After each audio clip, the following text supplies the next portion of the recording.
أصدقائي الأعزاء، أهلا بيكم في فيديو جديد.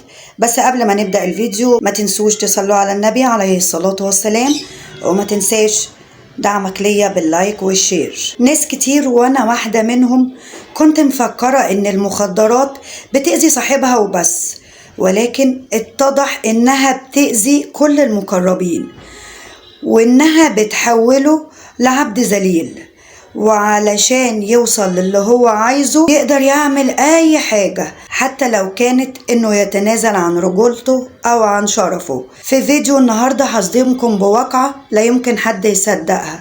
البنت دي في الوقت اللي بدأت تفهم فيه كانت بتاكل منين؟ كان الوقت متأخر، لانها عرفت ان طول حياتها كانت بتاكل من الحرام، وطبعا ما كانتش تقدر تتكلم. هتقول ايه؟ ابوها هو العائل الوحيد ليهم، وامها لا حول لها ولا قوة، ولو في يوم الام قالت كلمة او اعترضت ممكن تموت من الضرب. فتعالى بقى لما اقولك ابو البنت دي كان بيشتغل ايه. بيقولوا ان في شغلانه كده لبعض الاشخاص بيلفوا سجاير الحشيش وسجاير المخدرات ويجهزوها للمتعاطي. دي بقى كانت شغلانته، يعني هو ما كانش بيتاجر في المخدرات ولا حاجه من الحاجات دي، لكن هو كان بيروح غرزة أو أي مكان من الأماكن دي وبيبتدي إن هو يجهز الحاجات دي كلها للمتعاطين بتوعها. بس احنا عارفين ان طباخ السم لازم يدوق، والشخص ده مع الوقت ادمن المخدرات بكل انواعها، وهو كان عايش حياته مبسوط لانه كان في الوقت ده بيكسب كتير. اي نعم كانت فلوس حرام، بس كان معاه فلوس كتير، وفي نفس الوقت كان بيتعاطى المخدرات ببلاش. فعلشان كده البنت دي بتقولي انا لما كبرت وعرفت يعني ايه حرام وحلال ويعني ايه صح وغلط، اكتشفت ان حياتنا دي كلها عبارة عن حرام وبس. ومع الاسف ولا كانت قادرة تتكلم ولا تتحرك، لانها شافت والدتها بتعمل كده، فبقت نسخة طبق الأصل منها بالظبط. يعني الأم ولا كانت بتتكلم ولا كانت بتعترض، فالبنت قلدتها في كل شيء، كانت بتسكت، حتى السكات كانت كمان بتتضرب عليه. طيب فين بقى المشكلة؟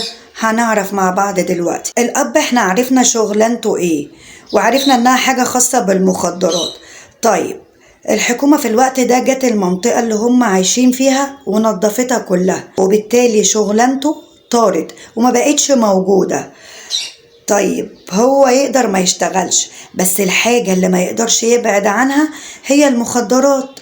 هيبعد عنها ازاي؟ كيفه كده؟ فلازم كل يوم يظبط دماغه. كان عنده قرشين، بس في نفس الوقت خلص القرشين دول، فبدأ بقى يشوف أي حد يديله مخدرات بس بالآجل، يعني هيفضل يسحب منه شوية ويقوله لحد ما الدنيا تتحسن والحكومة تخف عينيها علينا، وساعتها هرجع اشتغل واديلك فلوسك واجيب لك اللي انت عايزه. الشخص ده اللي بيتاجر في المخدرات كان صاحب أبوها، فالشخص ده فضل يدي أبوها المخدرات دي لحد ما الدنيا تشتغل ويردله الفلوس. وطبعا الوقت طول والأب ما بقاش عارف يسد الفلوس، مشاكل كل يوم وخناقات، وبقت بتوصل للبيت لحد بقى ما في النهاية البنت الضحية دي بتقول أنا لقيت نفسي هيتكتب كتابي على صاحب أبويا بتاع المخدرات. ولما قلت له أنا ذنبي إيه في كل اللي بتعمله وليه ما خدتش رأيي، قال لها بصي مفيش قدامي حل غير كده علشان أعرف أسدله الفلوس. وانا قلت له ما معيش فلوس، فقلت له مهر بنتي الفلوس اللي علينا دي، وهو كتر خيره الراجل وافق بيكي. فالبنت لما حاولت تعترض او ترفض الكلام ده، لانها طبعا هي مش هتتجوز حد فقير، لا دي راح هتتجوز تاجر مخدرات، وكمان اخدها تخليص حق. فعلشان كده كانت بتحاول تسكت لحد ما ابوها قال لها بصي مفيش حل قدامنا غير يا اما تتجوزي وتسمعي اللي بقولك عليه، يا اما تاخدي امك وتطلعوا انتوا الاتنين بره الشقه وتترموا في الشارع. فبتقول ما كانش في حل قدامي غير اني اوافق، وهو كله علشان خاطر امي برضك. وفعلا اتجوزت صاحب ابوها وعاشت اسوأ ايام معاه. يعني دي واحده كانت بتشتكي من ابوها وكل حاجه وحشه فيه، راحت لواحد أبشع منه في كل شيء، لأن المخدرات لما بتلحس العقل بتحول الشخص لشخص عصبي جدا، شخص عايز يدمر كل اللي قدامه حتى لو كان اللي قدامه ده روح. ومش دي المشكلة أصلا، المشكلة الكبرى إن هو كان شخص ما عندوش نخوة ولا عنده رجولة، ما بيخافش على أهل بيته ولا على عرضهم. بمعنى إيه؟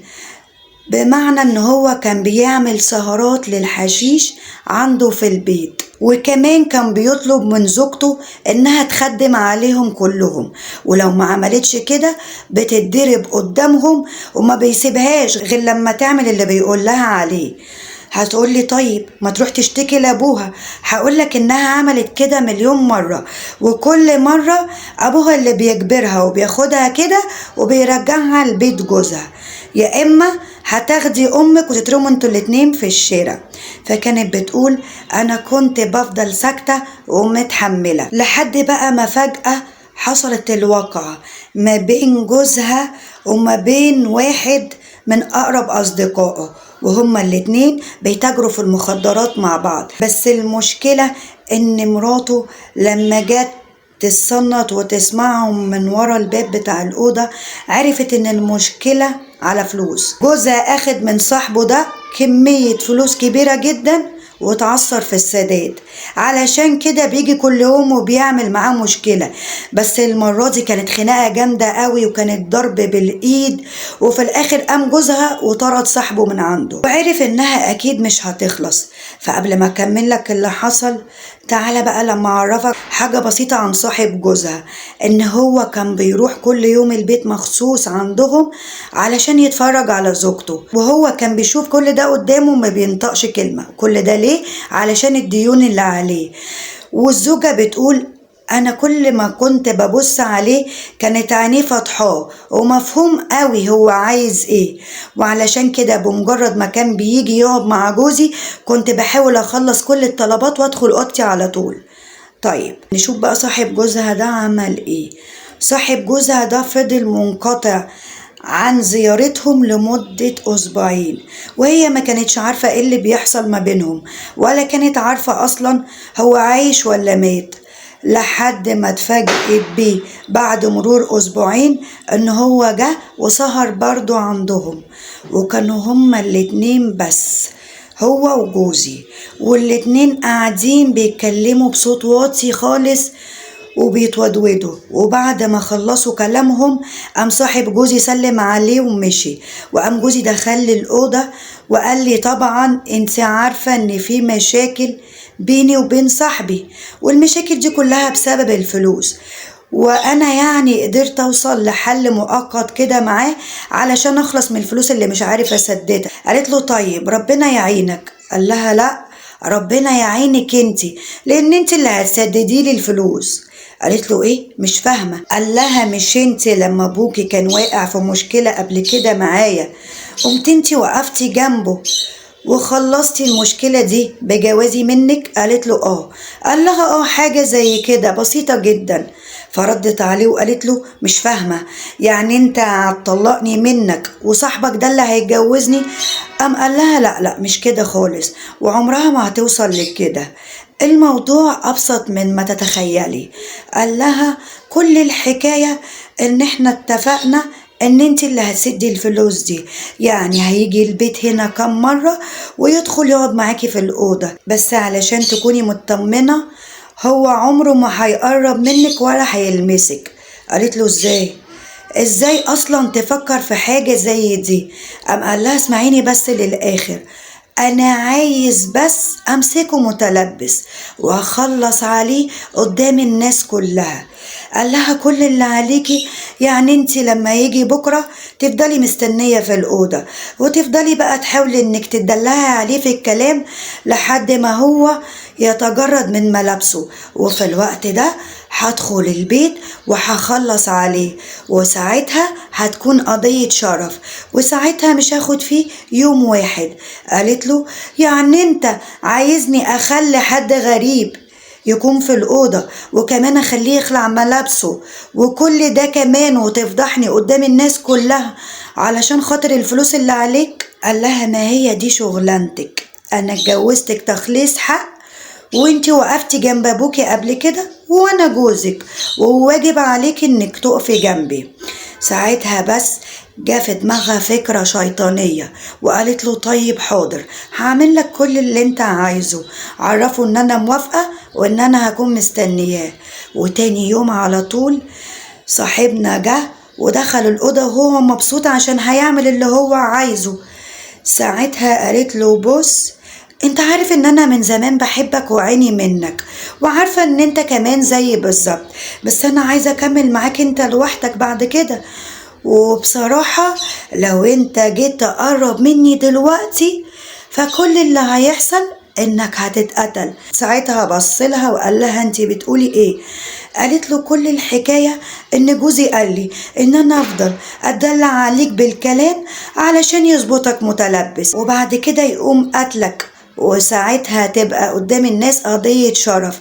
قالت له بس أنا خايفة عليك وبحبك أنت وعايزة أكمل حياتي معاك أنت، علشان كده حبيت إن أنا أحذرك من كل شيء، يعني ما ينفعش تقرب مني أبدا، ولازم تاخد كل احتياطاتك دلوقتي لأنه جاي حالا يقتلك. ففضلت هي على السرير وهو فضل واقف ورا الباب ومحضر سلاح في جيبه ومستني لما جوزها يجي يمسكهم مع بعض. فبمجرد دخول الزوج قام صاحبنا ده فضل يطعن فيه لحد ما مات، والزوجة حست بالانتصار وقالت أنا كده بدأت الجزء الأول من الخطة، لسه الباقي بقى انها فضلت تتسحب قدامه بكل هدوء لحد ما فتحت باب الشقة، فضلت تصرخ بأعلى صوتها وتستغيث بالجيران علشان يشوفوا ان جوزها مقتول واللي قتله صاحبه.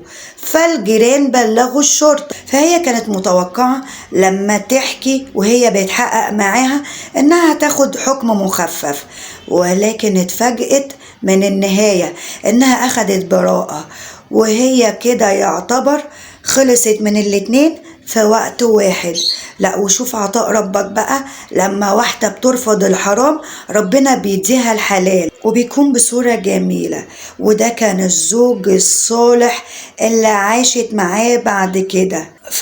ممكن تكون البنت دي بسبب سلبيتها حصل عندها كمية أخطاء كبيرة من زمان ومن وهي عايشة مع والدها، بس برضو خلينا نقول ان الساكت عن الحق شيطان اخرس. بس برضو خلينا نقول ان البنت دي طلعت ب100 راجل، البنت دي طلعت بنت جدع، وانها رفضت تعمل حاجة محرمة حتى لو كان جوزها نفسه ملعون في الدنيا وفي الاخرة.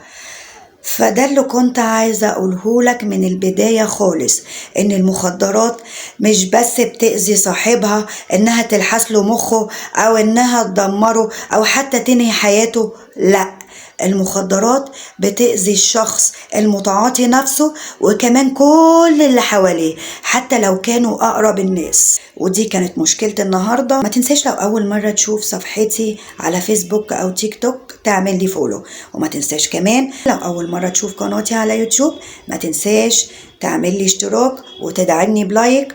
وأشوفكم على خير في حكاية جديدة وقصة جديدة إن شاء الله.